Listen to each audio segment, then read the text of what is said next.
ask you to do this one. 4 to the nth power times n. I'm sorry, the second one. I mean the second one. Second one, and then this time n goes from 1 to infinity, right? This is the nth term. What is the next term? xn plus 1 over 4 to the n plus 1, n plus 1. Is that right? Okay, then you take the absolute value of this over the absolute value of that, do the algebra, or use the way I thought about it, right? You know, you have several surgery to do, right? The first one, you have to make this 4 to the n becomes 4 to the n plus 1, right? So you have to have an extra factor of 4 down here. And then you have to do a surgery to get rid of this n and replace it by what? N plus 1? So what is that? What does that take? You multiply by n and divide by n plus 1. And thirdly, you have to replace x to the n power by x to the n plus 1 power. That's just a matter of an extra factor of x, right? So put together, remember we do absolute value. So you get this, and then you take the limit. What do you get? 1/4 x. Is that right? So if this, which I call it L, if it is this over 4 is less than 1, then what? Converges. If it is strictly greater than 1, then what? Diverges. But this one restated, that means absolute value of x is less than 4, then it converges. Whereas if absolute value of x is greater than 4, then it diverges. So what is radius convergence? 4. All right?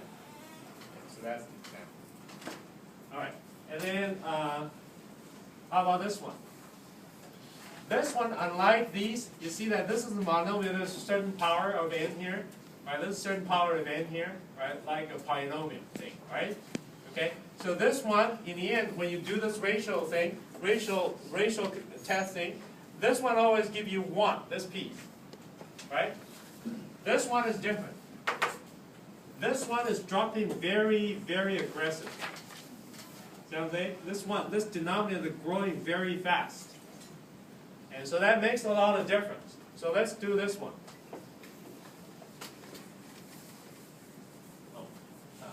Let me finish this one.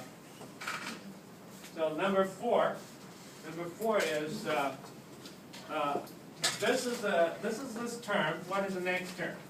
Next term will be negative 1 to the n plus 1 power x to the 2m plus 1 power. Is that right?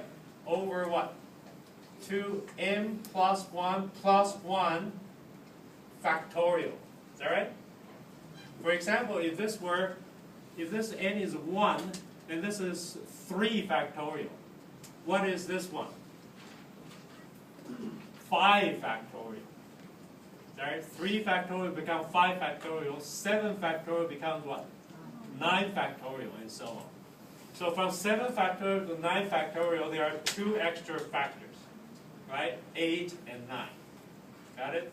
Right. And therefore, without working out detail, I'll leave the detail to you. The n plus 1 term, absolute value divided by absolute value of the nth term, I will argue that, first of all, forget about the sign, because I'm taking the absolute value.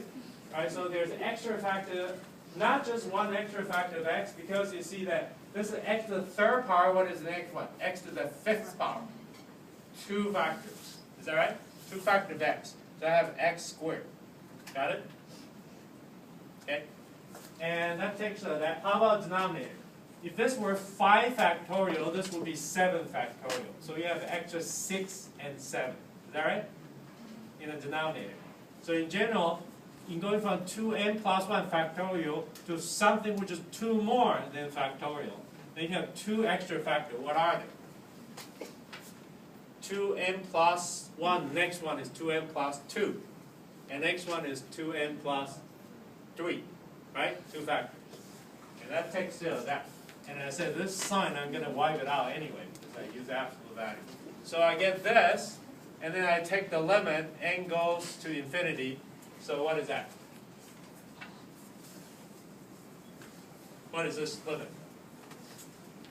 X being a certain fixed numerical value. Imagine that. Then what is it? 0. 0. That's Very good situation, right? It's definitely like, regardless of what x is. Regardless of what x is, this ratio converges to 0. So regardless of what x is, this series what? Converges. So that's a perfect case. And therefore, what can you say? The radius of convergence, the interval of convergence is this. And the radius of convergence is what? Infinity. You know, it converges for all x. No matter which x you plug in, it's going to converge. Okay, let's take a break, and after that, we're going to quickly try these two. These two